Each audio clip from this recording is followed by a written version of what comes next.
حضرت ابراہیم علیہ السلام کو جلانے کا مشورہ کس نے دیا تھا؟ حضرت ابراہیم علیہ السلام کو جلانے کے لیے نمرود نے کتنی آگ اکٹھی کی تھی؟ حضرت ابراہیم علیہ السلام کو جلانے کے لیے نمرود نے آگ کو کہاں اکٹھا کیا تھا؟ حضرت ابراہیم علیہ السلام نے کس کو اور کیوں قربان کرنے کے لیے تیار ہو گئے تھے؟ آب زمزم کس کی وجہ سے معوض وجود میں آیا؟ حضرت ابراہیم علیہ السلام نے حضرت اسماعیل علیہ السلام کو کیوں ذبح کرنے کی کوشش کی؟ آج ہم اس ویڈیو میں ہم آپ کو ان تمام سوالات کے جوابات بیان کریں گے اور حضرت ابراہیم علیہ السلام کی پوری زندگی کے بارے میں آگاہ کریں گے۔ آپ کا ذکر قرآن شریف میں 86 جگہ آیا ہے۔ حضرت ابراہیم علیہ السلام بہت ہی بڑے نبی گزرے ہیں۔ دنیا میں جب بت پرستی کا زور ہو گیا، لوگ بتوں کو بناتے اور خود ان کی پوجا کرتے۔ حضرت ابراہیم علیہ السلام کے والد بھی بت بناتے تھے اور بتوں کو خدا سمجھتے تھے۔ حضرت ابراہیم علیہ السلام ابھی بچے ہی تھے، وہ دیکھتے کہ میرے والد اور دوسرے لوگ خود ہی مٹی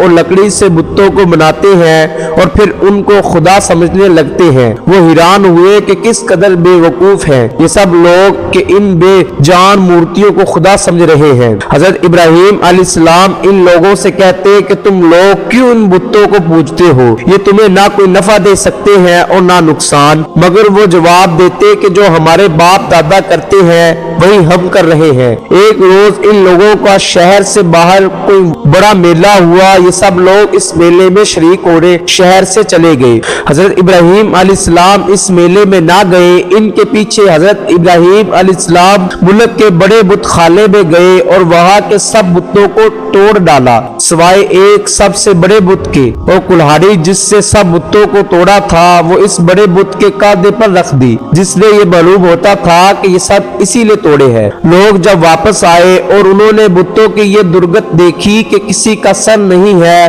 تو کسی کا پیر نہیں، تو وہ بہت غصے ہوئے کہ یہ حرکت کس نے کی ہے۔ سب نے شبہ حضرت ابراہیم علیہ السلام پر کیا کہ وہی بتوں کو برا کہتے تھے اور میلے بھی نہیں گئے۔ آخر ان کو بلا کر پوچھا کہ یہ بت کس نے توڑے ہیں؟ حضرت ابراہیم علیہ السلام نے جواب دیا کہ مجھ سے پوچھنے کی بجائے اپنے خداؤں سے پوچھو جن کی تم عبادت کرتے ہو کہ ان کو کس نے توڑا ہے، وہ خود بتا دیں گے۔ ان لوگوں نے جواب دیا کہ آپ کو معلوم ہے کہ یہ بول نہیں سکتے۔ حضرت ابراہیم علیہ السلام نے کہا کہ پھر تم ایسے بیکار خداؤں کی پوجا کرتے ہو۔ حضرت ابراہیم علیہ السلام نے پھر کہا کہ دیکھو کلہاڑی بڑے بت کے کاندھے پر رکھی ہے، یہ کام اسی کا معلوم ہوتا ہے، اس سے پوچھو۔ یہ لوگ بہت ناراض ہوئے اور ان کے باپ آزر سے شکایت کی کہ تمہارا بیٹا ایسی حرکت کر رہا ہے، اس کو سمجھا لو ورنہ اچھا نہ ہوگا۔ حضرت ابراہیم علیہ السلام نے اپنے باپ کو بھی سمجھایا اور بت پرستی سے منع کیا اور عرض کیا کہ اے باپ، میں ڈرتا ہوں کہ تم پر خدا کا کوئی عذاب نازل نہ ہو۔ اس پر ان کے باپ بہت سخت ناراض ہوئے اور کہا کہ آئندہ تو نے مجھ سے کوئی ایسی بات کہی تو میں تجھے سنسار کر دوں گا، اور کہا کہ تم میرے پاس سے ہمیشہ کے لیے چلا جا۔ آپ نے باپ کو سلام کیا اور کہا کہ میں چلا جاتا ہوں لیکن تمہارے لیے مغفرت کی دعا کرتا رہوں گا۔ پھر کیا ہوا؟ وہاں کے بادشاہ نمرود کو جو بہت ظالم اور بت پرست تھا، ان سب باتوں کا پتہ چلا کہ آزر کا بیٹا ابراہیم لوگوں کو بتوں کی پوجا سے منع کر رہا ہے اور ایک خدا کی دعوت دیتا ہے، تو اس نے ان کو اپنے دربار میں بلایا اور آپ سے جھگڑنے لگا۔ حضرت ابراہیم علیہ السلام نے فرمایا کہ میرا خدا تو وہی ہے جو مارتا بھی ہے اور جلاتا بھی ہے۔ نمرود نے کہا کہ میں بھی مار سکتا ہوں اور جلا بھی سکتا ہوں۔ چنانچہ اس نے ایک قیدی کو جس کو سزائے موت کا حکم ہو چکا آزاد کر دیا اور ایک بے گناہ کو پکڑ کر قتل کر دیا اور کہا کہ آپ بتاؤ کہ میرے اور تمہارے خدا کے درمیان کیا فرق ہے؟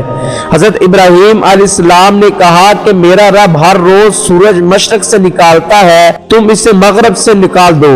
اس پر نمرود لاجواب ہو گیا اور حکم دیا کہ ابراہیم علیہ السلام کو زندہ جلا دیا جائے۔ چنانچہ بہت سی لکڑیاں اکٹھی کی گئی اور ان میں آگ لگائی گئی۔ جب آگ بہت بھڑک اٹھی اور اس کے شعلے آسمان کی خبر لانے لگے